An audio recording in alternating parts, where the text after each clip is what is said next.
Indicator, এই সমস্ত কিছু আমরা পড়েছিলাম। তো আজকে আমরা দেখব যে ওই গ্রোলার যেটা ছিল, সেই গ্রোলারটার অপারেশন আমরা বলেছি আগের দিন, যে গ্রোলার কিভাবে কাজ করে, গ্রোলার কেন ব্যবহার করা হয়। গ্রোলার হচ্ছে এমন একটা যন্ত্র যার মাধ্যমে আমরা কোনো আর্মেচারের মধ্যে যদি কোনো ফল্টস থাকে, শর্ট সার্কিট অথবা ওপেন সার্কিট যদি হয়ে থাকে, তো সেইটাকে আমরা মেজারমেন্ট করতে পারি এই গ্রোলারের মাধ্যমে। এরকম একটা স্ট্রাকচার থাকে যেখানে একটা আয়রনের কোর থাকে, আয়রন কোরের ওপরে একটা ওয়াইন্ডিং করা থাকে এবং এই দুদিকে একটা ল্যামিনেটেড কোর রাখা আছে এইচ আকৃতি, এবং এই জায়গাটাতে আর্মেচারটাকে প্লেস করা হয় এইরকম ভাবে, এবং তারপরে চেক করা হয় যে তাতে কোনো ফল্ট আছে নাকি। এটা হচ্ছে এক্সটার্নাল গ্রোলার। আর একটা হয় ইন্টারনাল গ্রোলার, যেখানে হচ্ছে এরকম ভাবে ইন্টারনালি স্মল মানে বড় রেটিং এর যে মোটর, তাদের ক্ষেত্রে তো এরকম ভাবে গ্রোলারের ওপরে তাদেরকে বসানোটা ডিফিকাল্ট, তো সেই সমস্ত মোটরের ক্ষেত্রে এরকম ইন্টারনাল গ্রোলারের মাধ্যমে সেখানে ফল্টস চেক করা হয়। তো আমরা একটা ভিডিওর মাধ্যমে দেখে নেব যে একটা এক্সটার্নাল গ্রোলারের একটা ভিডিও পাওয়া গেছে, তো সেটা আমরা একটু দেখে নেব যে কিভাবে ওটা কাজ করছে।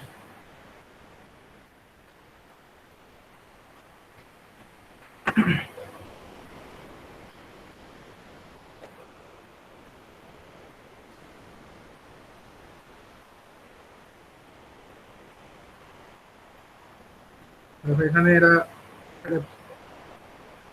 টেস্টিং করছে গ্রোলার যন্ত্রের মাধ্যমে। দেখো একটা গ্রোলার একটা যন্ত্রটা আছে, এটা হলো একটা গ্রোলার যন্ত্র, ঠিক আছে। এখানে পাওয়ার সাপ্লাই দিয়ে এটাকে এক্সাইট করা যেতে পারে।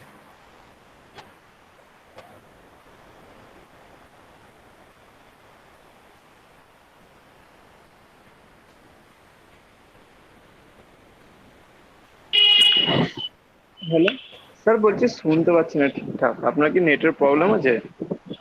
না না, আমার অ্যাকচুয়ালি সাউন্ডটা এটা শুনতে পাও না তোমরা, ঠিক আছে। এই কোনো ভিডিও চালালে সেই স্যার ভিডিওর স্যার ওইটা সাউন্ডটা। সাউন্ড নয়, আপনার সাউন্ড কাটা কাটা আসছে মাঝে মাঝে, প্রচুর কাটা কাটা, বুঝতেও পারছি না। আমার সাউন্ড তো সবার সবার কাছেই যাচ্ছে কি কাটা কাটা? আমার আমার মনে হয় ক্লিয়ার তো, তোমার কাছেই হবে। হুম। আমাদের ঠিক আছে। ও আচ্ছা তাহলে ঠিক তো আছে। ঠিক আছে, আমার ওটাই তো ঠিক জিজ্ঞাসা করছি। কানেক্টেডই আছে। তাহলে তোমার এটা মনে হয় নেটওয়ার্কের সমস্যা একটু নেট হতে পারে। রাউটার, নেট স্লো আছে হয়তো রাউটারে। তা হতে পারে। ঠিক আছে। ঠিক আছে। দেখো এটা একটা এক্সটার্নাল একটা গ্রোলার, ঠিক আছে। এটা গ্রোলার যন্ত্র, দেখো গায়ে লেখা আছে গ্রোলার, ঠিক আছে। এটা হলো একটা আর্মেচার, মানে যেটাকে টেস্ট করবে, যেটাকে টেস্ট করে দেখতে চাইছে যে ওর মধ্যে কোনো ফল্ট আছে নাকি। এই যে আমি এই চাকরিটির যে দুটো কোরের যে সাইড দুটো দেখিয়েছিলাম এই ছবিতে, এবার ছবির সঙ্গে কম্পেয়ার করে করে দেখতে পারো। এই যে দুটো সাইড, এই সাইডটা আর এই সাইডটা, এই যে দুটো সাইড, সেই দুটো সাইড এখানে কোথায়, এইটা আর এইটা, এখানে আর্মেচারটাকে প্লেস করা হবে।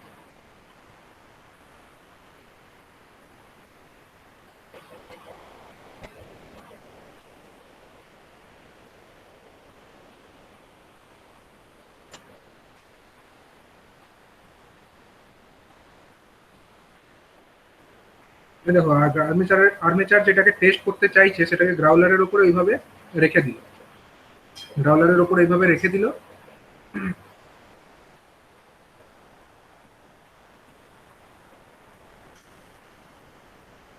এটার সাপ্লাই লাইনটাকে চালু করছে, মানে এটাকে পাওয়ার দিচ্ছে এক্সটার্নালি, গ্রাউলার যন্ত্রটাকে পাওয়ার দিচ্ছে। এই দেখো অন করে দিল। অন করে দিলে একটা ম্যাগনেটিক একটা সাউন্ড, যেটা একটা ম্যাগনেটাইজেশনের জন্য একটা বাজিং একটা সাউন্ড তৈরি হচ্ছে, ঠিক আছে, একটা সাউন্ড তৈরি হচ্ছে। যেই সাউন্ড মানে যেই অফ করে দিল সাউন্ডটা কিন্তু বন্ধ হয়ে গেল, এটা ম্যাগনেটাইজেশনের জন্য একটা সাউন্ড হচ্ছিল এখানে।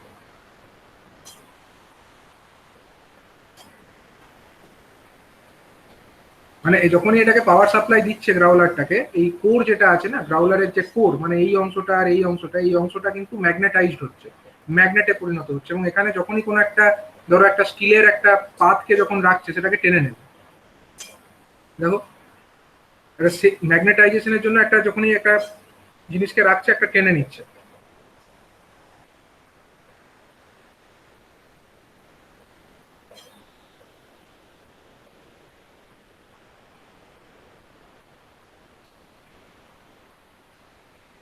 গ্রাউলার, গ্রাউলারের ওপরে আর্মেচারটাকে রেখেছে। এরা যেটা করতে চাইছে এই যন্ত্রের মাধ্যমে, দেখতে চাইছে যে আর্মেচারের মধ্যে কোনো পার্টিকুলার জায়গাতে শর্ট আছে, মানে ওয়াইন্ডিংটা ঠিক নেই, কোনো একটা জায়গায় শর্ট আছে। এবার কোন জায়গায় শর্টটা আছে ওটাকেও বার করতে চাইছে, তার জন্য এই গ্রাউলার যন্ত্রটাকে ইউজ করছে। দেখো আর্মেচারটাকে ওইভাবে গ্রাউলারের ওপরে রেখে পাওয়ার সাপ্লাই অন করে দিল।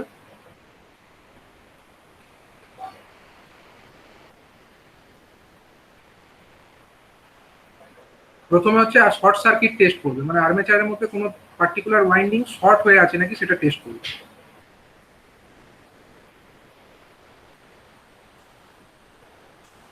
মানে একটা একটা স্লটের মধ্যে যে দুটো কয়েল এসে ঢোকে, এটা ল্যাপ ওয়াইন্ডিং করা আছে, একটা স্লটের ভেতরে দুটো ওয়াইন্ডিং এসে ঢোকে। তো এবার সেই দুটো ওয়াইন্ডিং গুলো টাচ হওয়া কিন্তু উচিত নয়, কারণ কয়েলের ওপরে ইনসুলেশন করা থাকে। এখন যদি কোনো কারণবশত সেই ইনসুলেশন খারাপ হয়ে গিয়ে থাকে, তাহলে ওয়াইন্ডিং গুলো একটা অন্যের সঙ্গে টাচ হয়ে যাবে, তখনই এই শর্ট সার্কিটটা হবে। আদারওয়াইজ কিন্তু মানে যদি ঠিকঠাক থাকে তাহলে কিন্তু এরকম কোনো শর্ট সার্কিট থাকা উচিতই নয়।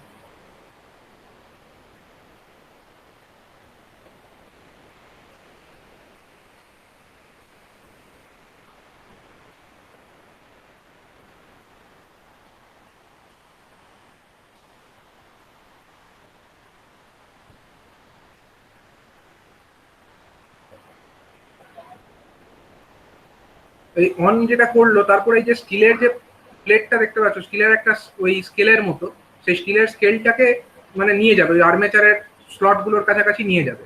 যে স্লটে গেলে ওটা টেনে নেবে, এইটা কিন্তু সব জায়গায় টেনে নেবে না। যে পার্টিকুলার স্লটে গিয়ে এই স্টিলের প্লেটটাকে টেনে নেবে, সেই জায়গাতে বুঝতে হবে শর্ট আছে।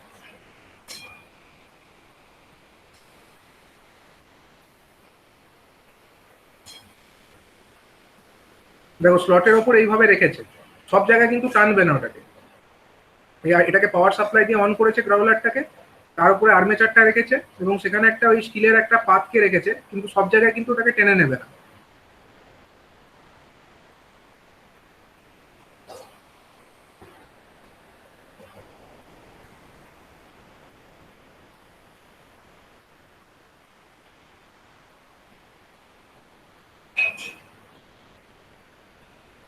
দেখো আর্মেচারটাকে ঘোরাবে, হাতে করে ঘোরাচ্ছে আর্মেচারটা।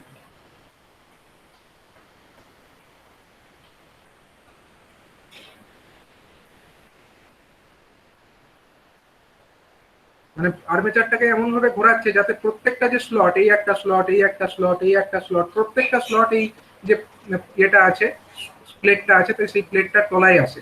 সব জায়গায় কিন্তু এই প্লেটটাকে টানছে না, স্লটগুলো কিন্তু টানতে পারছে না।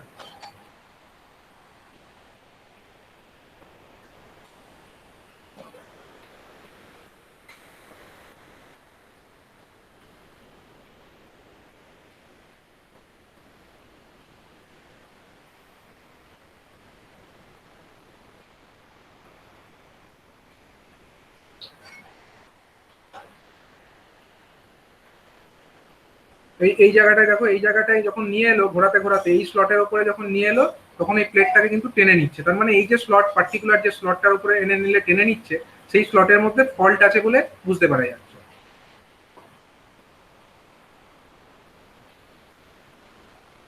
এখানে খুব টানছে, মানে ওই প্লেটটাকে টানছে ওটা, ওই জায়গাতেই ফল্টটা আছে, শর্ট সার্কিট ফল্ট হয়ে আছে।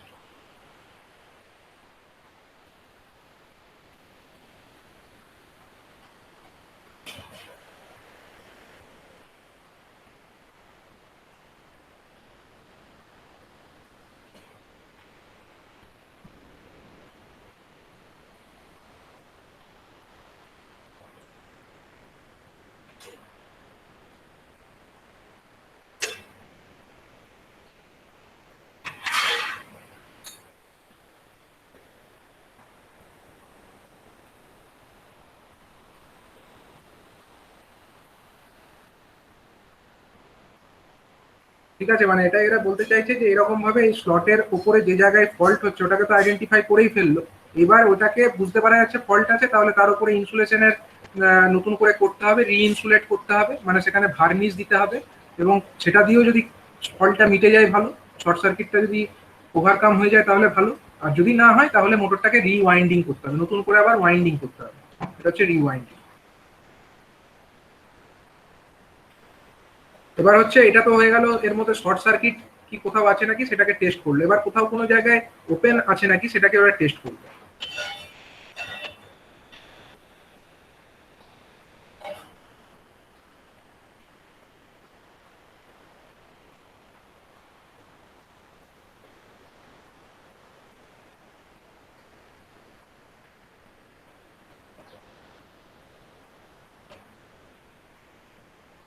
মানে এর ভেতরে যে কয়েলগুলো আছে সেই কয়েলগুলোর যদি কোনো কারণবশত কন্টিনিউটি না থাকে, মানে কোনো কারণে যদি কোনো কয়েল কেটে গিয়ে থাকে, তাহলে সেটা হয়ে যাবে ওপেন সার্কিট। এটাও তো ডিজায়ারেবল নয়, সেই কন্ডিশনেও মোটরটা ঠিকঠাক অপারেট করবে না।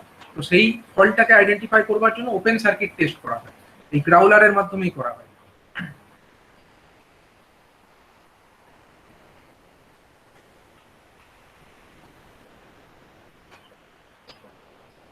দেখো গ্রাউলারের গায়ে একটা মিলি অ্যামমিটার, এটা একটা স্কেল, এই যে স্কেলের মতো দেখতে পাচ্ছ, এটা হচ্ছে মিলি অ্যামমিটারে মার্কিং করা আছে, মানে এখানে কত কারেন্ট যাচ্ছে এটা কাটার মাধ্যমে এখানে ডিফ্লেকশন করে দেখানো হবে।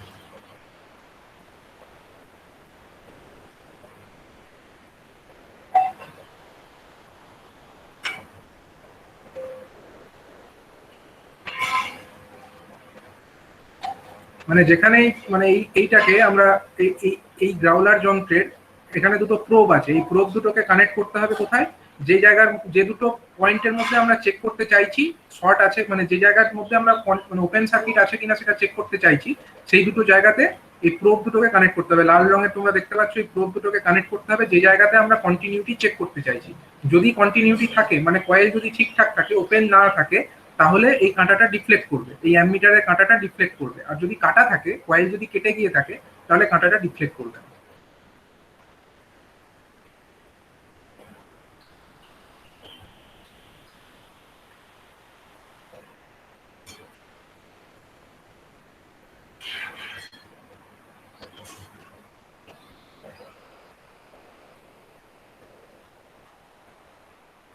দেখো এখানে দুটো প্রোব ছিল, সেই প্রোব থেকে দুটো তার বার করে এনেছে, সেই দুটো তারকে নিয়ে এসে এবার এই যে সেগমেন্ট গুলো দেখতে পাচ্ছ, এটা ছিল উপরের স্লটস, তার মধ্যে কয়েলস আছে, আর সেগুলো কানেক্টেড আছে এই যে সেগমেন্টস গুলো, এই সেগমেন্ট গুলো হচ্ছে কমিউটেটর সেগমেন্ট। এই কমিউটেটর সেগমেন্টের মধ্যে এরা চেক করবে কন্টিনিউটি পাচ্ছে নাকি।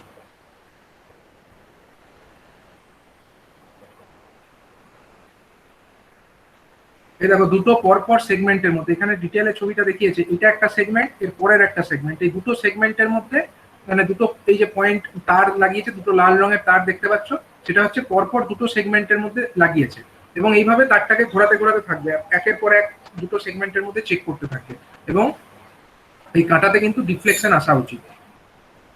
দেখো মিলি অ্যামমিটারে কাঁটাটা ডিফ্লেক্ট করছে, মানে এখানে কন্টিনিউটি আছে, কারেন্ট ফ্লো হচ্ছে, তার জন্য এখানে কাঁটাটার মধ্যে ডিফ্লেকশন আমরা দেখতে পাচ্ছি।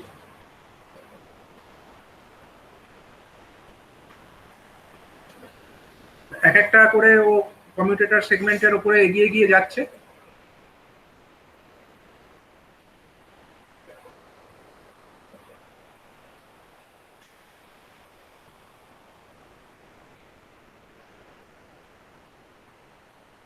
মানে একটার পর একটা একটার পর একটা করতে করতে এগিয়ে এগিয়ে যাবে।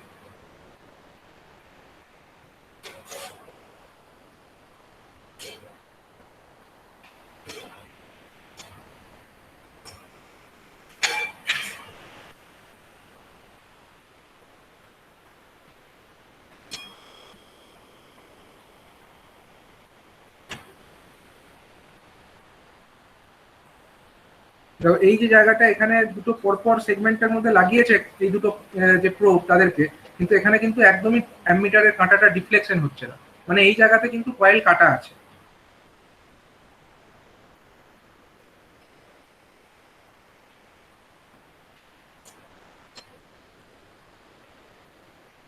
মানে ওই সেগমেন্টে যে কয়েল জোড়া আছে, এই যে কমিউটেটর সেগমেন্ট, এগুলো তো কমিউটেটর সেগমেন্ট, এর মধ্যে যে কয়েল গুলো জোড়া আছে সেই কয়েলটা কোনো জায়গায় কাটা আছে। তো এইভাবে গ্রাউলারের মাধ্যমে চেক করে কয়েল কোনো জায়গায় যদি কাটা থাকে সেটাও চেক করা সম্ভব। ঠিক আছে, তো এইভাবে গ্রাউলার যন্ত্রের মাধ্যমে মোটরের আর্মেচারকে এক্সটার্নাল গ্রাউলারের সাহায্যে চেক করা যায়, আবার ইন্টারনাল গ্রাউলারের মাধ্যমে আমরা ফল্ট চেক করতে পারি বড় রেটিং এর মোটরের ক্ষেত্রে।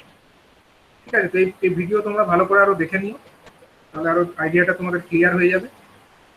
তো এইগুলো হচ্ছে কিছু যন্ত্র যেগুলো তোমাদের জানতে হবে, এগুলো হচ্ছে ফর ট্রাবল শুটিং পারপাস, এগুলো ইন্ডাস্ট্রিতে ইউজ হয়, তো এই কারণে এগুলো পড়া হচ্ছে।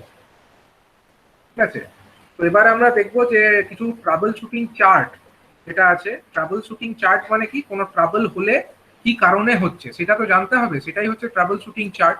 তো এই কারণগুলো আমরা এক এক করে দেখবো, যে বিভিন্ন যে ইকুইপমেন্টস গুলো আছে, যেমন squirrel cage induction motor, slip ring induction motor, single phase induction motor, এদের ক্ষেত্রে কি কি ধরনের ট্রাবলস আসতে পারে এবং সেটার পসিবল রিজন কি হতে পারে সেগুলো আমরা দেখব। যেমন হচ্ছে ধরো একটা squirrel cage induction motor, squirrel cage induction motor, তার মধ্যে যদি সেটা ফেল টু স্টার্ট হয়, মানে সেটা স্টার্টই না হয়, তার কারণ কি কি হতে পারে? কারণ হতে পারে ব্লোন ফিউজেস, ফিউজ যেটা আছে, যে ফিউজের মাধ্যমে তাকে পাওয়ারটা সাপ্লাই করা হচ্ছে ফর প্রোটেকশন পারপাস, যে ফিউজ রাখা আছে সেই ফিউজটা ব্লো করে গেছে, তার জন্য স্টার্ট হচ্ছে না, হতেই পারে। ওপেন ইন ওয়ান ফেজ, কোন একটা পার্টিকুলার ফেজের ফিউজ ওপেন হয়ে গেছে বা কোন একটা পার্টিকুলার ফেজ ওপেন হয়ে গেছে, থ্রি ফেজ সাপ্লাই পৌঁছাচ্ছে না। And overload at start, starting যখন হচ্ছে সেই সময় মোটরটার উপরে প্রচুর লোড পড়ে গেছে, এত লোড পড়ে গেছে মোটরটা চালুই হতে পারছে না, ফেল টু স্টার্ট। এই তিনটে কারণে মূলত ফেল টু স্টার্ট হতে পারে। রানস হট, মানে চলছে তো বটে কিন্তু গরম হয়ে যাচ্ছে মোটরটা, এর কারণ কি কি হতে পারে?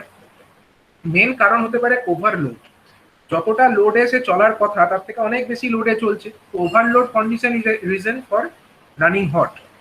ক্লগড ভেন্টিলেটিং ডাক্টস, মানে মোটরটা যখন চলে মোটরের ওয়াইন্ডিং এর মধ্যে কারেন্ট ফ্লো করে, মোটরের ওয়াইন্ডিংটা গরম হয়, সেই গরম যে তাপ তৈরি হচ্ছে সেই তাপটা তো মোটর থেকে বাইরে বেরিয়ে যেতে হবে, আদারওয়াইজ ভেন্টিলেটিং না থাকলে ঠিকঠাক ফাংশনিং হবে না। সুতরাং মানে যদি ভেন্টিলেটিং যে ডাক্টস গুলো আছে, মানে ভেতরকার গরম বাতাসটা বেরিয়ে যাওয়ার জন্য যে জায়গা ডাক্টস, সেগুলো যদি ক্লগ হয়ে যায়, মানে যদি সেগুলো দিয়ে প্রপারলি না বেরোতে পারে, সেগুলো জ্যাম হয়ে যায় যদি, তাহলে কিন্তু মোটর গরম হয়ে যাবে। শর্টেড স্টেটর কয়েলস, স্টেটর কয়েলের মধ্যে শর্ট যদি থাকে তাহলেও হতে পারে। লো ভোল্টেজ, লো ভোল্টেজ হলেও মোটরটা বেশি কারেন্ট ড্র করবে, তখন মোটরটা গরম হবে, বেশি কারেন্ট ড্র করলে বেশি গরম হবে।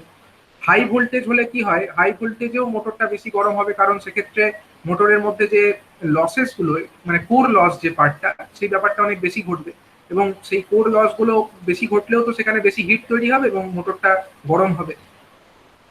লো ফ্রিকোয়েন্সিতেও যদি চলে সেক্ষেত্রেও মোটরটা রানস হট, মানে যার রেটেড ফ্রিকোয়েন্সি যার যেটাতে চলা উচিত তার থেকে যদি কম ফ্রিকোয়েন্সিতে চলে, that can B A reason for running hot. One phase open, কোনো একটা ফেজ যদি ওপেন থাকে তা সত্ত্বেও মোটরটা যদি চলে, সিঙ্গেল ফেজিং কন্ডিশনে যদি চলে, সেই পরিস্থিতিতেও এটা একটা গরম হয়ে যাবে। গ্রাউন্ডেড স্টেটার, মানে স্টেটার টার্মিনাল যদি কোনো কারণবশত গ্রাউন্ডেড হয়ে যায়, গ্রাউন্ডের সঙ্গে কানেক্টেড হয়ে যায়, সেটাও হচ্ছে একটা হট হওয়ার কারণ, মানে রানিং হট মোটরটা মানে গরম হয়ে যাওয়ার কারণ এটা একটা হতে পারে। আনইভেন এয়ার গ্যাপ, মানে মোটরের যে স্টেটার অ্যান্ড রোটার তাদের মধ্যে যে এয়ার গ্যাপটা থাকে সেই গ্যাপ যদি ইউনিফর্ম না থাকে, আনইভেন থাকে, তো সেক্ষেত্রেও মোটরটা গরম হতে পারে। অ্যান্ড ওয়ার্ড বিয়ারিংস, মানে মোটরের যে বিয়ারিং পার্টটা যেটা হচ্ছে ফ্রিকশনটাকে কম করবার জন্য থাকে, তো সেই বিয়ারিং যদি ভেঙে যায়, তাতে যদি কোনো ক্ষয় হয়ে গিয়ে থাকে, তো সেক্ষেত্রেও একটা ফ্রিকশনের কারণে হিট তৈরি হবে এবং মোটরটা গরম হয়ে যাবে। এগুলো হচ্ছে মোটর গরম হওয়ার কারণ দেখলাম। এবার দেখবো যে মোটরটা স্লো চলবার কারণ কি হতে পারে। রান স্লো, মোটরটা স্লো চলছে, এর কারণ হতে পারে ওভারলোড, হতে পারে লো ভোল্টেজ, ভোল্টেজ কম থাকলেও মোটর স্লোলি চলবে, লো ফ্রিকোয়েন্সি হলেও মোটর স্লোলি চলবে। ব্রোকেন রোটার বার্স, মোটরের মধ্যে যে রোটার বার্স থাকে, রোটরগুলো বার দিয়ে তৈরি হয়, তো সেই বারগুলো যদি ভেঙে যায় সেক্ষেত্রে মোটরটাতে ঠিকমতো ইনডিউসড ইএমএফ তৈরি হবে না, রোটারে তো ইনডিউসড হয় ফ্লাক্সটা, তো সেটা ঠিকমতো ইনডিউসড হতে পারবে না এবং মোটরটা তখন স্লোলি চলবে। শর্টেড স্টেটার কয়েলস, মোটরের স্টেটার কয়েলে কোথাও শর্টিং যদি থাকে সেক্ষেত্রেও রানস স্লো, এক্ষেত্রে মোটরটা গরমও হবে এবং স্লোও চলবে। এবং open stature coils, stature coil যদি কোনো কারণবশত ওপেন হয়ে যায় সেটাও হচ্ছে একটা কারণ যাতে মোটরটা স্লো চলতে পারে। অ্যান্ড ওয়ান ফেজ ওপেন হলেও মোটরটা স্লো চলবে। এবং ইনকারেক্ট ওয়াইন্ডিং কানেকশনস, মোটরের ওয়াইন্ডিংস গুলো যেরকম ভাবে কানেক্টেড হওয়ার কথা সেটা যদি ঠিকঠাকই কানেক্টেড না করা হয়, ইনকারেক্ট হয়, সেজন্য রান স্লো হতে পারে। আর মোটর ভাইব্রেশনের কারণ কি হতে পারে? মোটরটা ভাইব্রেট করছে, এর কারণ হতে পারে যে half coupling not in the centre or shaft misaligned, মানে মোটরের যে কাপলিংটা সেটা ঠিকঠাক মতো হয়নি। আগের দিনে আমরা একটা ভিডিও দেখলাম যে মোটরের সাহায্যে কিভাবে আমরা একটা পাম্পকে কাপল করতে পারি, সেই কাপলিং এর জন্য আমরা দেখলাম বিভিন্ন যন্ত্র ব্যবহার করা হয়, ডায়াল গেজ ইন্ডিকেটার। এবার সেই ডায়াল ইন্ডিকেটার ইউজ না করে যদি আমরা এমনি কাপলিং করে দিই এবং ঠিকঠাক অ্যালাইনমেন্ট না হয়, সেক্ষেত্রে কি হবে, মোটরের সঙ্গে যে মোটরটা যে লোডটাকে ড্রাইভ করছে তাদের কাপলিং ঠিক মতো না হলে একটা কাপলিং ঠিক মতো না হলে একটা ভাইব্রেশন হবে, একটা ভাইব্রেশন দেখা দেবে। আর হচ্ছে রোটার পুলি অ্যান্ড কাপলিং আনব্যালেন্সড, মানে মোটরের যে রোটার এবং পুলি সিস্টেম সেগুলো যদি, কাপলিং সিস্টেম এগুলো যদি আনব্যালেন্সড হয়, ঠিকঠাক ব্যালেন্সড কন্ডিশনে না থাকে, আনব্যালেন্স হলেই ভাইব্রেশন তৈরি হবে।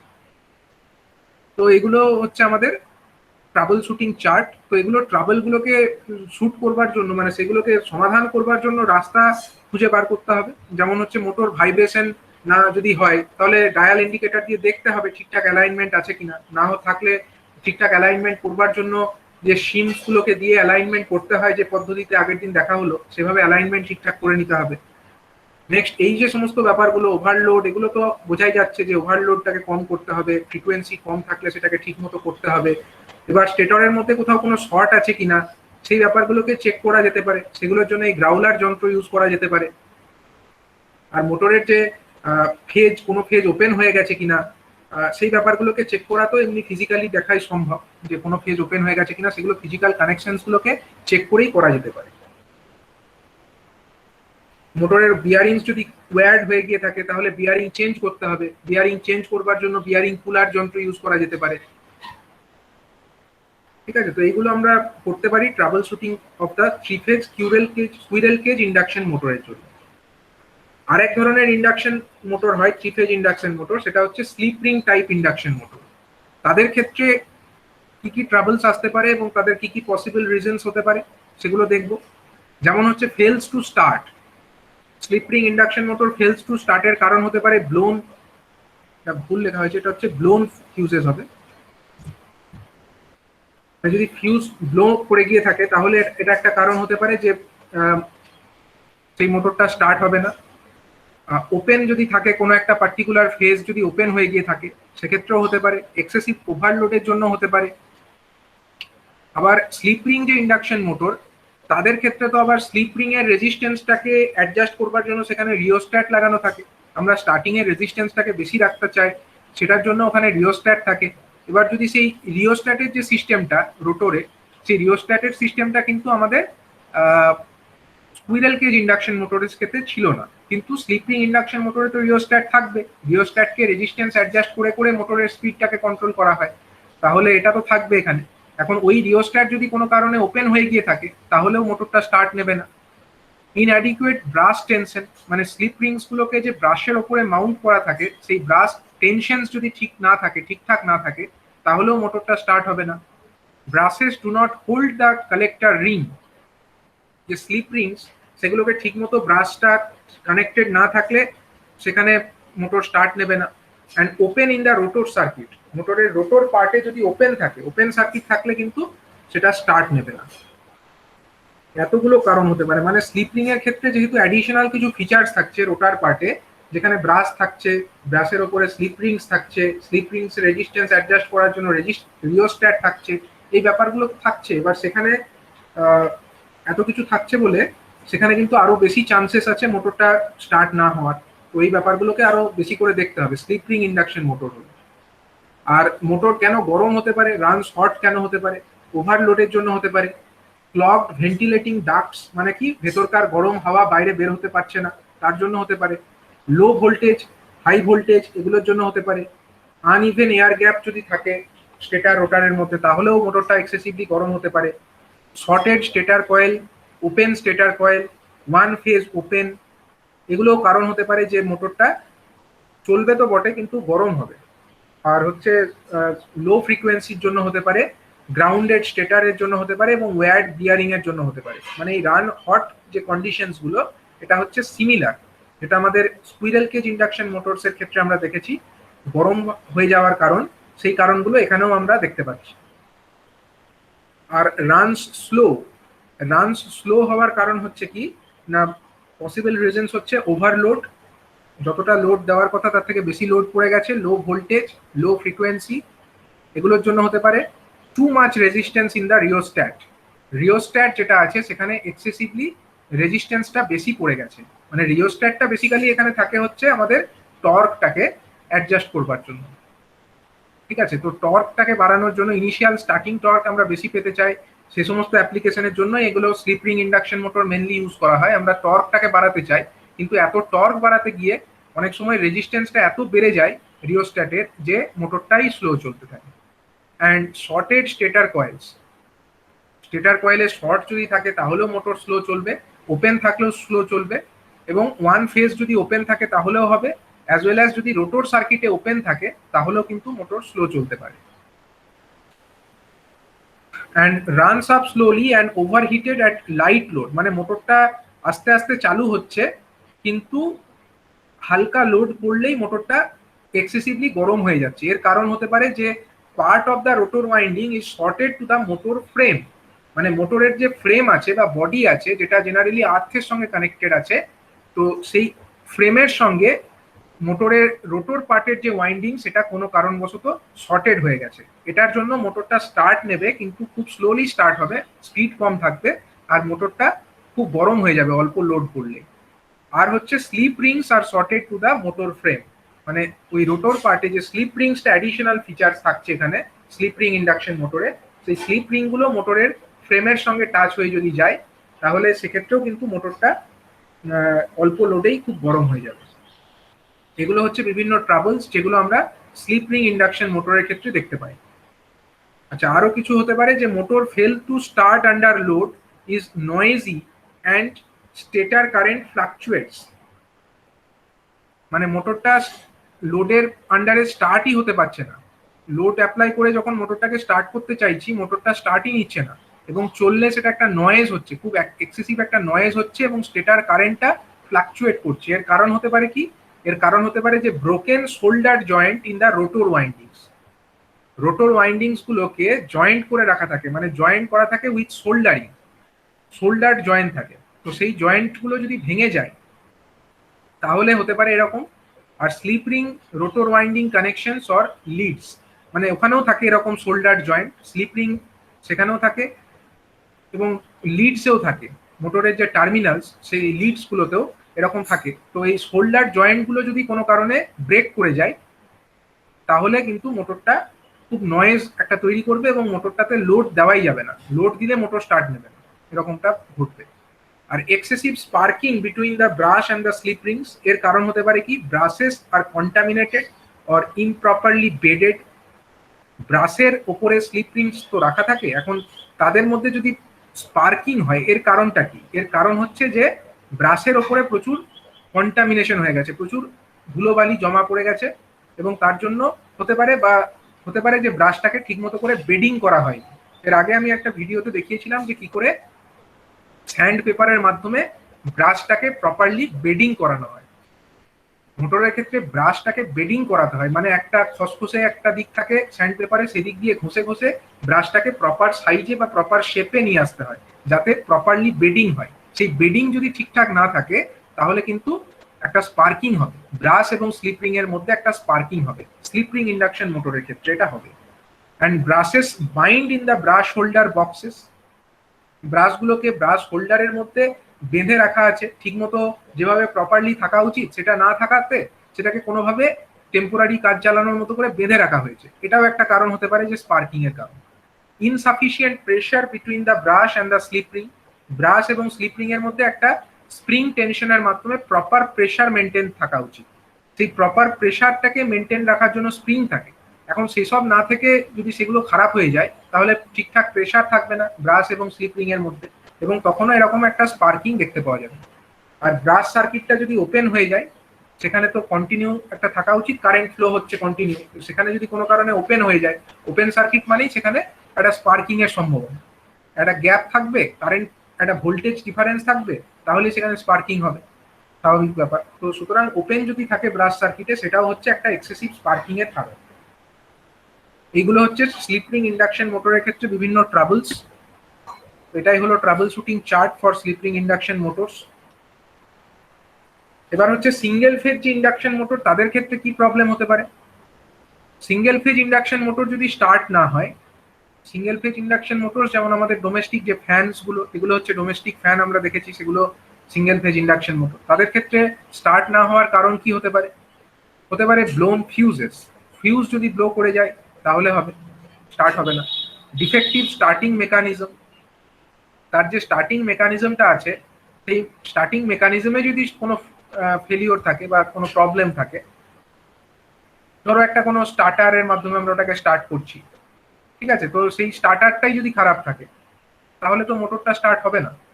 Open in the auxiliary winding, single phase induction মোটরে দুটো ওয়াইন্ডিং থাকে, একটা মেন ওয়াইন্ডিং আর একটা অক্সিলারি ওয়াইন্ডিং। এখন যদি অক্সিলারি ওয়াইন্ডিং এ কোথাও কোনো জায়গায় ওপেন হয়ে থাকে তাহলে তো মেন ওয়াইন্ডিং এর মধ্যে কারেন্ট ফ্লো করবে, কিন্তু অক্সিলারি ওয়াইন্ডিং এর মধ্যে তো আর কারেন্ট ফ্লো করতে পারবে না ওপেন থাকে। তাহলে স্বাভাবিকভাবেই সেখানে কারেন্ট না ফ্লো করলে সেখানে কোনো টর্ক তৈরি হবে না, মোটরটা স্টার্ট হবে না। আবার open in the main winding, মানে মেন ওয়াইন্ডিংটাও যদি কোনো কারণে ওপেন হয়ে গিয়ে থাকে সেখানেও তাহলে কোনো কারেন্ট নেই, কোনো কারেন্ট না হলে কোনো টর্কও তৈরি হবে না, মোটরটা স্টার্ট হবে না। শর্টেড ক্যাপাসিটার, আমরা জানি যে এই আমাদের সিঙ্গেল ফেজ ইন্ডাকশন মোটরে ক্যাপাসিটার রাখা থাকে, ক্যাপাসিটারটাকে অক্সিলারি ওয়াইন্ডিং এর মধ্যে কানেক্ট করা থাকে যাতে সেই ক্যাপাসিটারের জন্য মধ্যে দিয়ে কারেন্ট ফ্লো হলে কারেন্টটা লিড করে যায় এবং কারেন্টে একটা ফেজ অ্যাঙ্গেল তৈরি হয়।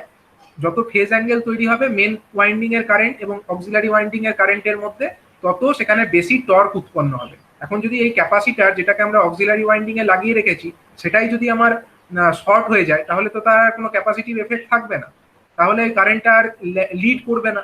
তাহলে লিড যদি না করে তাহলে মেন ওয়াইন্ডিং এর কারেন্ট আর অক্সিলারি ওয়াইন্ডিং এর কারেন্টের মধ্যে ফেজ অ্যাঙ্গেল ডিফারেন্সটাও থাকবে না এবং তখন কিন্তু টর্কও বেশি উৎপন্ন হবে না, আর বেশি টর্ক তৈরি না হলে মোটরটা স্টার্ট নেবে না। আর একটা হচ্ছে ওভারলোড, এক্সেসিভলি যদি মোটরের ওপরে লোড বেশি পড়ে যায় তাহলেও মোটরটা স্টার্ট নেবে না। এগুলো হচ্ছে মোটর স্টার্ট না হওয়ার কারণ সিঙ্গেল ফেজ ইন্ডাকশন মোটরের ক্ষেত্রে। আর মোটর রান শর্ট, গরম কেন হতে পারে? যদি এক্সেসিভ লোড পড়ে তাহলে হতে পারে। Starting mechanism does not operate, মোটরটা ঠিকমতো স্টার্টিং মেকানিজমটাই ঠিকমতো কাজ করছে না তাহলেও মোটরটা এক্সেসিভলি হিট হতে পারে। স্টার্টিংটা যদি ঠিক মতো না হয়, কারেন্ট কিন্তু মোটরটা টানতে থাকছে, কারেন্ট টানলে তো মোটরটা গরম হবে। এবং লো ভোল্টেজের জন্য হতে পারে, লো ভোল্টেজ হলে বেশি কারেন্ট ড্র করে। হাই ভোল্টেজের জন্য হতে পারে, হাই ভোল্টেজ হলে বেশি লস হয়, মানে কোর লসগুলো, তার জন্য বেশি গরম হয়। ক্লগড ভেন্টিলেটিং ডাক্টস, মানে মোটরের মধ্যে এক্সেসিভ হিটটা আউট হওয়ার জন্য যে ডাক্টসগুলো থাকে সেই ডাক্টসগুলো যদি ক্লগড হয়ে যায় মানে জ্যাম হয়ে যায় তাহলেও হবে। শর্টেড স্টেটার কয়েলস, স্টেটার কয়েলের মধ্যে কোথাও কোনো শর্টিং থাকলে সেক্ষেত্রেও মোটরটা গরম হবে। ওয়ার্ন বিয়ারিংস, মানে মোটরের বিয়ারিংসটা যদি ড্যামেজড হয়ে যায়, সেগুলোতে যদি কোনো ওয়্যার অ্যান্ড টিয়ার চলে আসে তাহলেও হবে। এবং লো ফ্রিকোয়েন্সিতেও মোটরটা গরম হতে পারে। আর রান স্লো, মোটরটা স্লো চলার কারণ কি? লো 5 নাম্বারটা কি ছিল? 5 নাম্বারটা হচ্ছে ক্লগড ভেন্টিলেটিং ডাক্টস, মানে মোটরের মধ্যে যে গরমটা হচ্ছে সেই গরম তাপ, মানে ওয়াইন্ডিং এর মধ্যে কারেন্ট ফ্লো হলে গরম হচ্ছে, তো সেই গরম তাপটা বেরিয়ে যাওয়ার জন্য ডাক্টস থাকে মোটর থেকে। না হলে তাপ যদি না বেরোয় তাহলে তো ক্রমশ আরো গরম হতে থাকবে, সেই তাপটা তো বাইরে বেরোনোর রাস্তা থাকতে হবে, গরম বাতাসটা। সেই সেই জন্য যে ডাক্টস গুলো থাকে সেই ডাক্টস গুলো যদি কোনো কারণবশত ধুলোবালি জমে জ্যাম হয়ে যায় তাহলে তো আর বেরোতে পারবে না গরম বাতাসটা, তাহলে আরো বেশি গরম হবে মোটরটা। হ্যাঁ, আর হচ্ছে রান স্লো হওয়ার কারণ হচ্ছে ওভারলোড, বেশি লোড করলে আসতে চলবে, লো ভোল্টেজ হলে আসতে চলবে, লো ফ্রিকোয়েন্সি হলেও আসতে চলবে, রোটর বার ভেঙে গেলেও আসতে চলবে, এবং শর্ট সার্কিট মানে শর্টের যদি স্টেটার কয়েল থাকে, স্টেটার কয়েলে কোথাও শর্ট থাকলেও তখন আস্তে আস্তে চলবে, গরমও হবে আসতেও চলবে।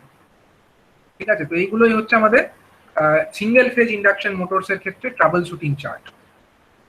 তো যেরকম প্রবলেম দেখা দেবে সেই অনুযায়ী ব্যবস্থা নিতে হবে।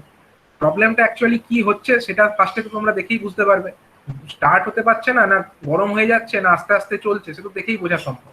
এবং সেই মতো এই চার্ট অনুযায়ী তোমরা ব্যবস্থাগুলো চেক করবে, মানে সিচুয়েশন গুলোকে চেক করবে কি কারণে রান হচ্ছে। স্লো স্যার, হুম হুম স্যার বলছি রান স্লো যেটা আছে ওটা তো স্যার ক্যাপাসিটরের জন্য হতে পারে, ওর যে চার্জ আছে সেটা যদি কম থাকে।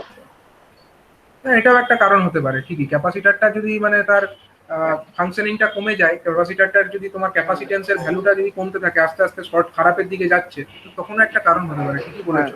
সেক্ষেত্রেও মোটরটা কিন্তু আস্তে হ্যাঁ আস্তে স্যার, চলবে। ওইটা স্যার কারণ নর্মাল ফ্যান যখন একটা চলে তো তখন সেটা স্লো হয়ে যায় না আস্তে আস্তে, ওইটার হ্যাঁ, জন্য আস্তে আস্তে বললাম। স্লো হয়ে যায়, হ্যাঁ ওটা ঠিকই বলেছো, ওটাও হতে পারে একটা কারণ ওটা যে ক্যাপাসিটারটা চেঞ্জ করলে আবার ঠিক হয়ে যায়। ক্যাপাসিটারটা চেঞ্জ করলে আবার ঠিক জোরে চলতে লাগে, এটাও ঠিক, এটাও একটা কারণ হতে পারে। ঠিক আছে, এবার হচ্ছে ধরো trouble shooting chart for transformer. ট্রান্সফরমারের ক্ষেত্রে কি কি প্রবলেমস হতে পারে এবং তাদের জন্য কি ব্যবস্থা নেওয়া যেতে পারে সেগুলোকে আমরা একটু চার্টের আকারে দেখে নেব। যেমন হচ্ছে ধরো ওভার হিটিং, ট্রান্সফরমারটা খুব গরম হচ্ছে, এর কারণ কি কি হতে পারে? কারণ হতে পারে ওভারলোড, খুব বেশি লোড পড়ে গেছে ট্রান্সফরমারের ওপরে, বেশি কারেন্ট ড্রপ হচ্ছে, হতে পারে।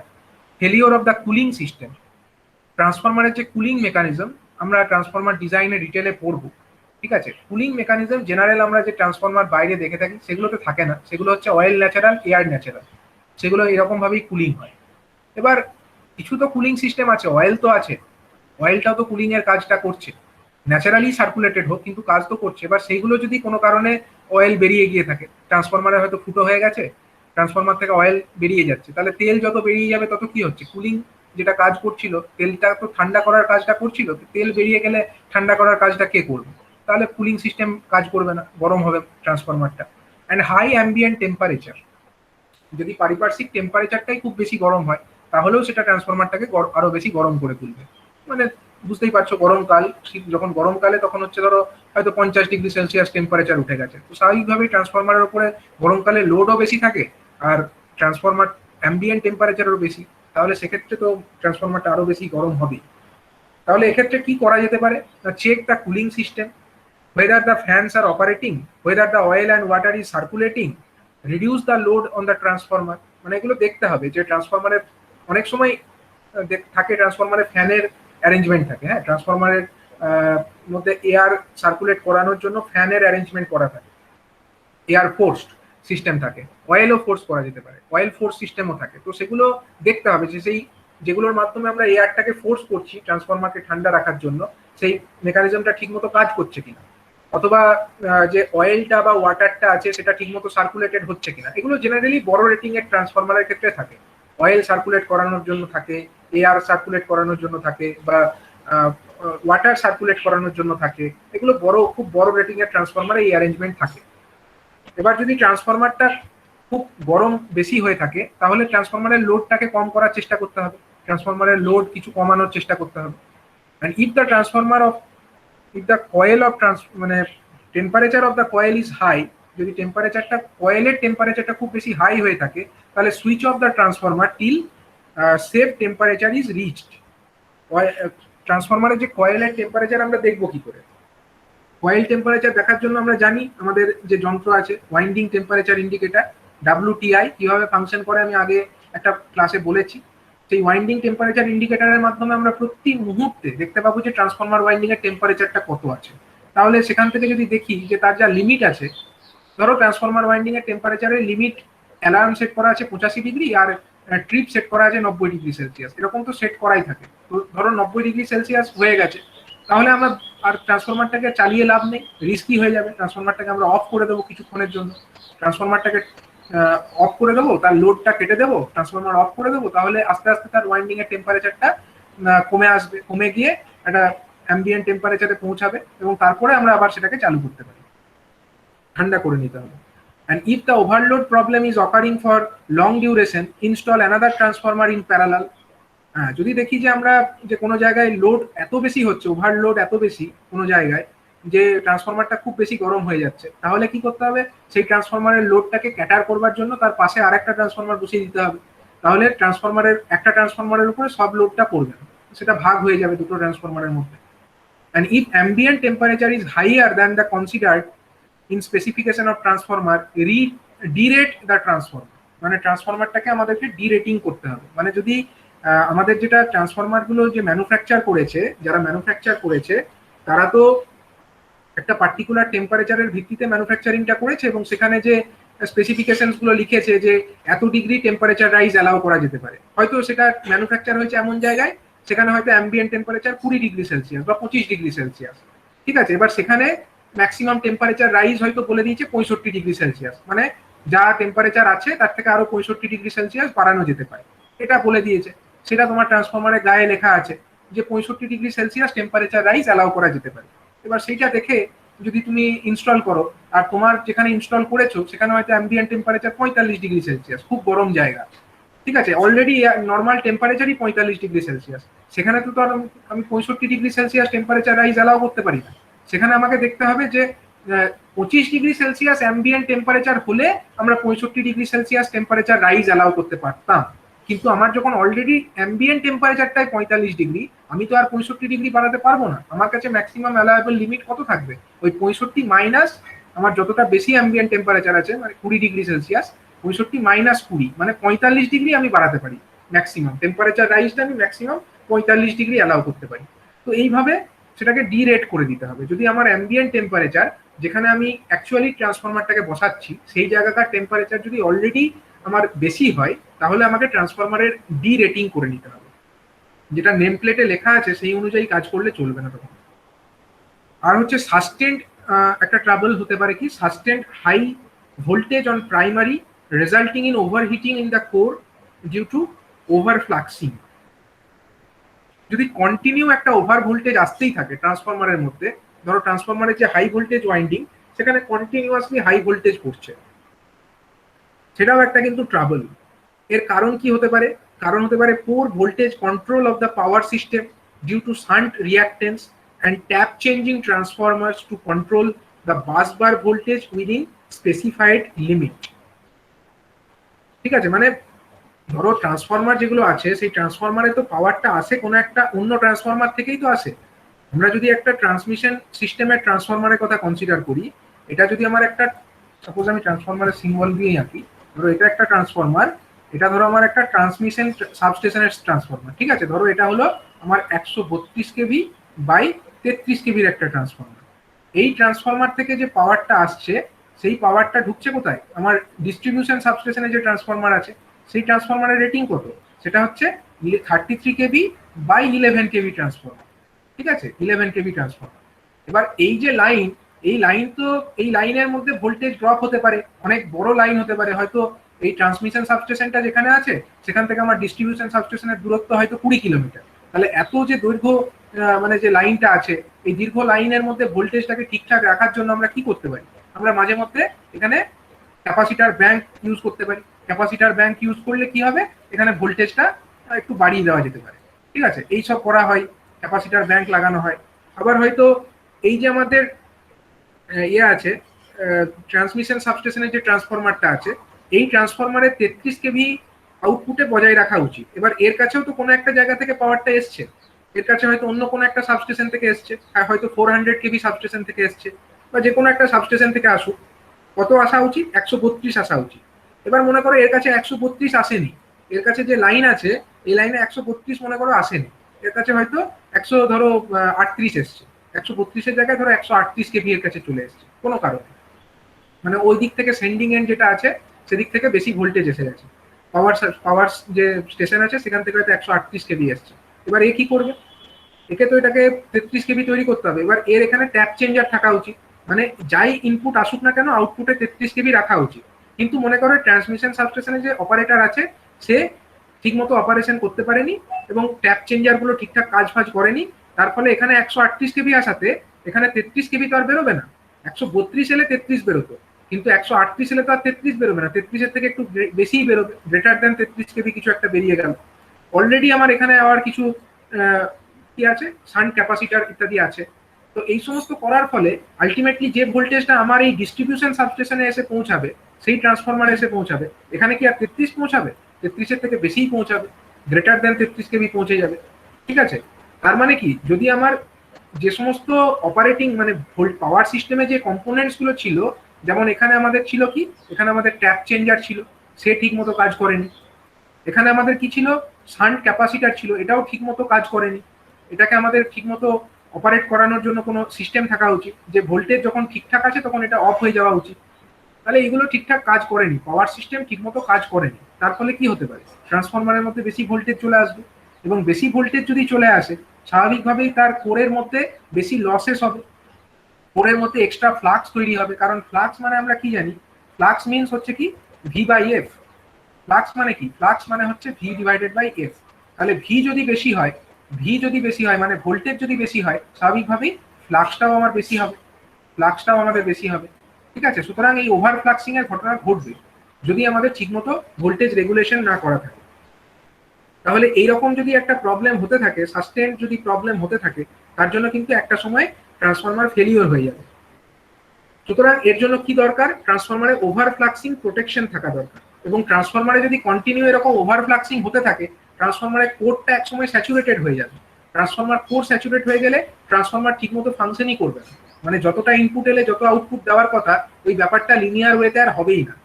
এটা একটা প্রবলেম হতে পারে। সুতরাং ট্রান্সফরমারের মধ্যে যাতে এরকম ওভারফ্লাক্সিং না হয় তার জন্য কিন্তু প্রোটেকশন সিস্টেম রাখতে হবে। এবং বিশেষ আরেকটা জিনিস দেখতে হবে যে কোনো কারণে যেন বেশ কম ফ্রিকোয়েন্সি, মানে যদি কোনো জেনারেটর ট্রান্সফরমার ধরো বিশেষ করে, সেখানে যদি একটা চান্স থাকে যে জেনারেটর কম ফ্রিকোয়েন্সি জেনারেট করলো, তাহলে কম ফ্রিকোয়েন্সি হলেও কিন্তু এরকম ওভারফ্লাক্সিং এর প্রবলেম হতে পারে। কারণ ফ্লাক্স মানে আমরা দেখতে পাচ্ছি ভি বাই এফ। এখন ভিটা যদি ঠিকও থাকে, এফটা যদি কমে যায় তাহলেও কিন্তু ওভারফ্লাক্সিং হতে পারে। মানে এফ যদি কমে যায় তার রেটেড যা ভ্যালু তার থেকে, তাহলেও কিন্তু ওভারফ্লাক্সিং হতে পারে। সুতরাং এই সমস্ত ব্যাপারগুলোকে প্রোটেকশনের জন্য ট্রান্সফরমারে মানে সিস্টেম রাখতে হবে। এগুলো স্মল রেটিং এর ডিস্ট্রিবিউশন ট্রান্সফরমারে রাখার প্রয়োজন নেই, কিন্তু যেগুলো খুব ইম্পর্টেন্ট ট্রান্সফরমার, যেমন জেনারেটর ট্রান্সফরমার বা ট্রান্সমিশন সাবস্টেশনের ট্রান্সফরমার বা ডিস্ট্রিবিউশন সাবস্টেশনের পাওয়ার ট্রান্সফরমার, এই সমস্ত ব্যাপারগুলোকে যদি ঠিকঠাক রাখতে হয় তার জন্য কিন্তু এই সমস্ত প্রোটেকশন সিস্টেম রাখতে হবে। ঠিক আছে? তো এটা একটা প্রবলেম, যে ওভার ভোল্টেজের একটা প্রবলেম। প্রথম প্রবলেম আমরা দেখলাম ওভার হিটিং এর problem. Second problem is due to over voltage and under frequency. আর একটা হচ্ছে কি ফ্রিকোয়েন্ট এক্সটার্নাল শর্ট সার্কিট। ট্রান্সফরমারের যে লাইন বেরিয়েছে, সেই লাইন থেকে, ট্রান্সফরমার থেকে তো পাওয়ার লাইন বেরিয়েছে, সেই লাইনগুলোতে যদি ফ্রিকোয়েন্টলি শর্ট সার্কিট হয়ে যায় তাহলে কি হতে পারে, সেটার কারণ কি কি হতে পারে। ফ্রিকোয়েন্ট শর্ট সার্কিটের কারণ আমরা দেখবো কি কি হতে পারে। Insufficient clearances of the overhead lines, accumulation of the dust on the insulation, এইগুলোর জন্য বলা হচ্ছে। তাহলে কি রিমার্কস কি এক্ষেত্রে, না transformer winding should be capable of withstanding repeated external short circuit without failure, and transformer should be provided with overcurrent protection. মানে ট্রান্সফরমার থেকে যে লাইন বেরোচ্ছে, ধরো এই ট্রান্সফরমারটার কথা আমরা বলছি, এই যে ট্রান্সফরমার, এই ট্রান্সফরমারের কথা বলছি, ট্রান্সফরমার থেকে কটা লাইন বেরোবে। ট্রান্সফরমার থেকে একটা নিউট্রাল থাকবে, সেটা তো গ্রাউন্ড করা থাকলো, আর হচ্ছে ট্রান্সফরমার থেকে তিনটে ফেজ বেরোবে, তিনটে ফেজ ওয়্যার বেরোবে, আর ওয়াই বি। ঠিক আছে? এই যে তিনটে ফেজ কন্ডাক্টার্স গুলো বেরোচ্ছে, তিনটে ফেজের কন্ডাক্টর গুলোর মধ্যে যদি ঠিকঠাক ক্লিয়ারেন্স না থাকে, মানে একটা নির্দিষ্ট ক্লিয়ারেন্স তো থাকা উচিত, রেড ইয়েলো ব্লু যারা বেরোচ্ছে ট্রান্সফরমার থেকে তাদের মধ্যে একটা ডিস্টেন্স বজায় থাকা উচিত। এখন যদি ঠিকঠাক ক্লিয়ারেন্স না থাকে তাহলে কি সম্ভাবনা হতে পারে, এই তিনটে তারের মধ্যে যদি দুটো তার নিজেদের মধ্যে শর্ট হয়ে যায় তাহলে একটা ফল্ট তৈরি হবে। ঠিক আছে? একটা ফল্ট তৈরি হবে, এবং সেই ফল্ট কারেন্টটা কোথা থেকে আসছে, ফল্ট কারেন্টটা আসছে কোথা থেকে, ফল্ট কারেন্টটা আসছে কিন্তু ট্রান্সফরমার থেকে। তাহলে আলটিমেটলি ক্ষতিটা কার হচ্ছে, যদি রিপিটেটিভ এরকম শর্ট সার্কিট হতে থাকে, ফল্ট কারেন্টটা তো ফিড করতে হচ্ছে ট্রান্সফরমারকে। তার মানে ট্রান্সফরমারের যে ওয়াইন্ডিং গুলো আছে তাদের মধ্যেই এই এক্সট্রা কারেন্টটা ফ্লো করছে, এবং তাদের ওয়াইন্ডিংকে এক্সট্রা কারেন্ট সবসময় সহ্য করতে হচ্ছে। তাহলে একটা ফ্রিকুয়েন্টলি যদি এরকম ফল্ট হতেই থাকে তাহলে তো সেটা ট্রান্সফরমারের পক্ষে খুব ক্ষতিকারক। ট্রান্সফরমারটা কিন্তু এরকম ফ্রিকুয়েন্ট ফল্টের ফলে ড্যামেজড হয়ে যেতে পারে, তার ওয়াইন্ডিং গুলো পুড়ে যেতে পারে। খুব সতর্ক থাকতে হবে এই কারণে। আর বিশেষ করে যাতে ট্রান্সফরমারটা এরকম ফ্রিকুয়েন্ট শর্ট সার্কিট হলেও যেন উইথস্ট্যান্ড করতে পারে, তার জন্য কি করতে হবে না, ফল্ট হওয়া অবস্থাতে ট্রান্সফরমারের এই ফল্ট কারেন্টটাকে প্রোটেক্ট কে করছে, ট্রান্সফরমার ওয়াইন্ডিং এর যে নিজস্ব রেজিস্ট্যান্স এবং রিঅ্যাক্টেন্স, এই ব্যাপারটাই তো ট্রান্সফরমারের মধ্যে যে ফল্ট কারেন্ট এরকম ফ্লো করছে সেটাকে বাধা দেওয়ার জন্য এই দুটোই তো থাকছে, রেজিস্ট্যান্স এবং এর রিঅ্যাক্টেন্স। তাহলে মানে ওভারঅল জিনিসটাকে আমরা বলতে পারি ইম্পিডেন্স। মানে ট্রান্সফরমার ওয়াইন্ডিং এর যে ইম্পিডেন্স সেটার ভ্যালু একটু বেশি রাখতে হবে। এটার ভ্যালু যদি একটু বেশি রাখা যায় তাহলেই ট্রান্সফরমারটা এরকম ফ্রিকুয়েন্ট শর্ট সার্কিট হলেও ড্যামেজ হয়ে যাবে না। তো এই ব্যাপারটা লক্ষ্য রাখতে হবে ফ্রিকুয়েন্ট শর্ট সার্কিটের হাত থেকে ট্রান্সফরমারটাকে বাঁচানোর জন্য। আর ক্লিয়ারেন্সটাকেও ঠিকঠাক রাখতে হবে, মানে একটু লক্ষ্য রাখতে হবে যেন এই ট্রান্সফরমার থেকে যে কন্ডাক্টর গুলো বেরোচ্ছে তাদের মধ্যে যেন কোনো ধুলোবালি ইত্যাদি না জমা পড়ে, বা এখান থেকে অনেক সময় কেবিলও বেরিয়ে থাকে, অনেক সময় কেবিল কানেকশন হয়ে থাকে, সেই কেবিলের উপরে ডাস্ট ফাস্ট জমে অনেক সময় দুটো ফেজের মধ্যে শর্ট হয়ে যেতে পারে। সেই ব্যাপারগুলোকে একটু পরিষ্কার পরিচ্ছন্ন রাখতে হবে, কেবিল থাকলে ইনসুলেটার গুলোকে ক্লিনিং করে রাখতে হবে, এবং দেখতে হবে যেন এই ঘটনা যেন ফ্রিকুয়েন্টলি না ঘটে, শর্ট সার্কিটটা যেন ফ্রিকুয়েন্টলি না ঘটে।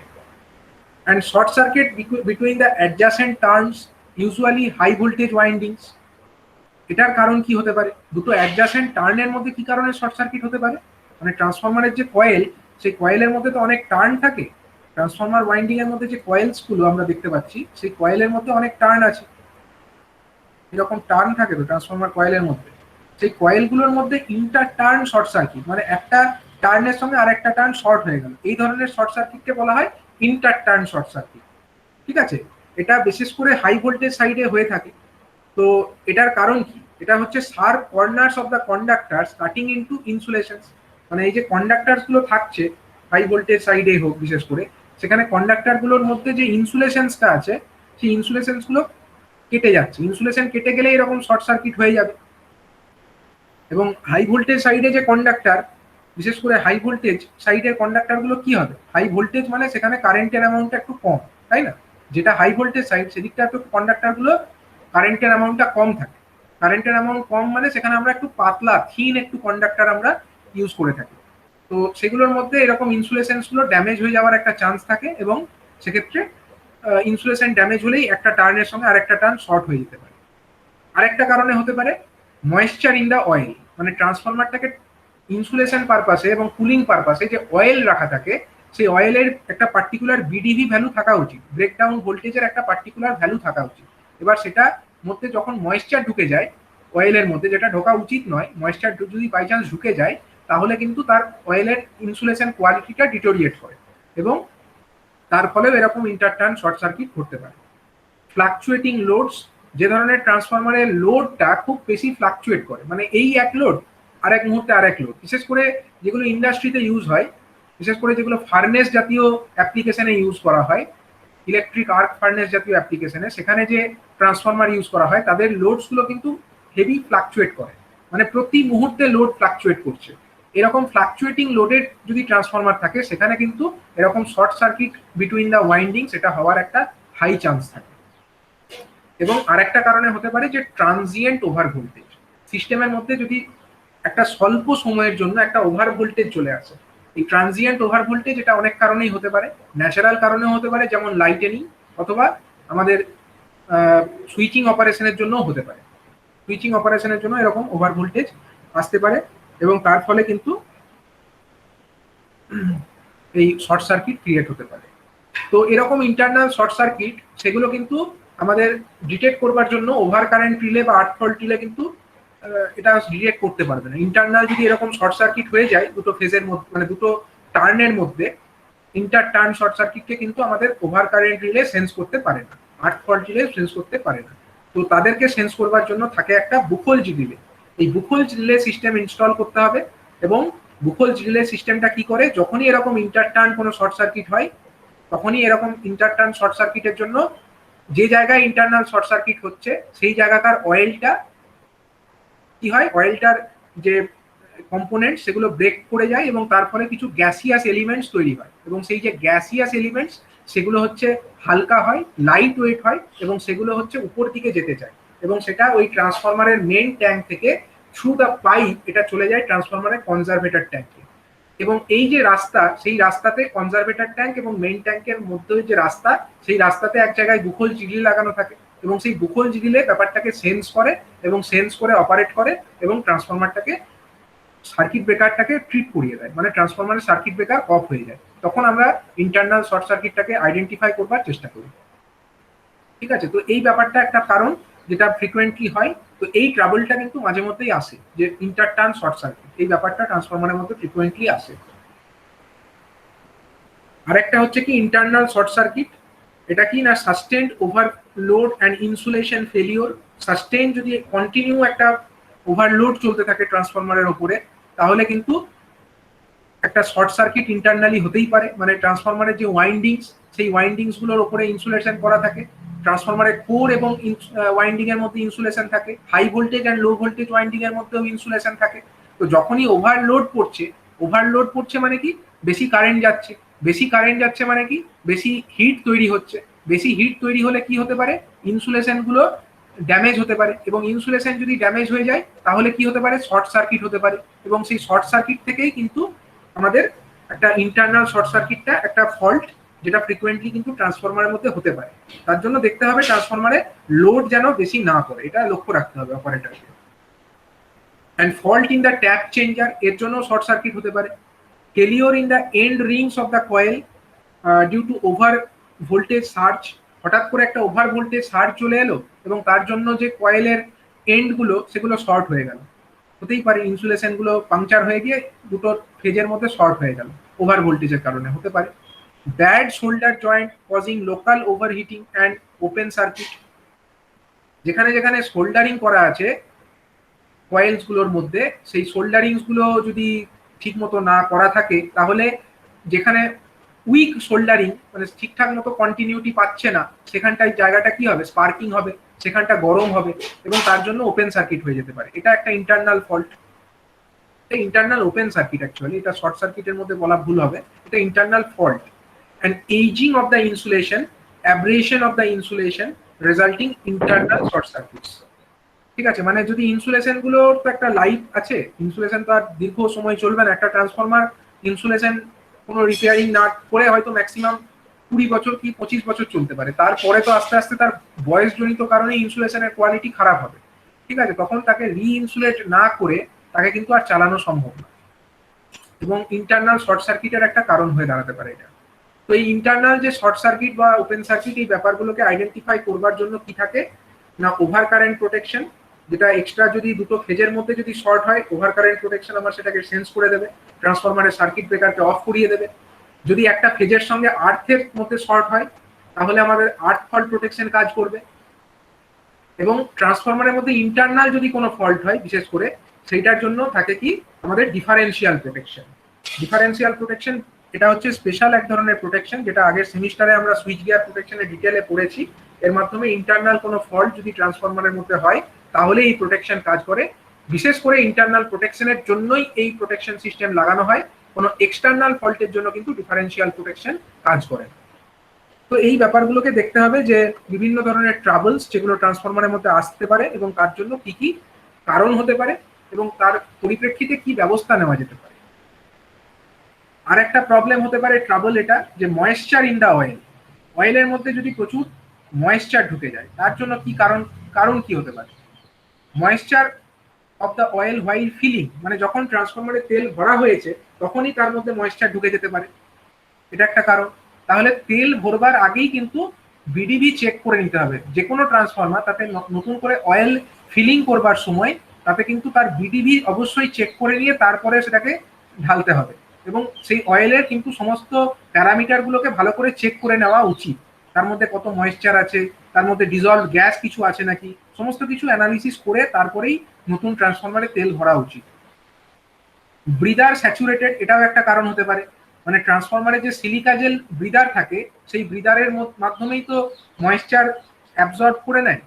এবার ব্রিদারের মধ্যে যে সিলিকা জেল থাকে, হয়তো ব্রিদারের মধ্যে থাকা সিলিকা জেল সম্পূর্ণ স্যাচুরেট করে গেছে, তার আর ক্ষমতা নেই ময়েশ্চার অ্যাবজর্ব করার, মানে পুরোপুরি পিঙ্ক হয়ে গেছে, তাহলেও একটা ময়েশ্চার ঢুকে যাওয়ার চান্স থাকে।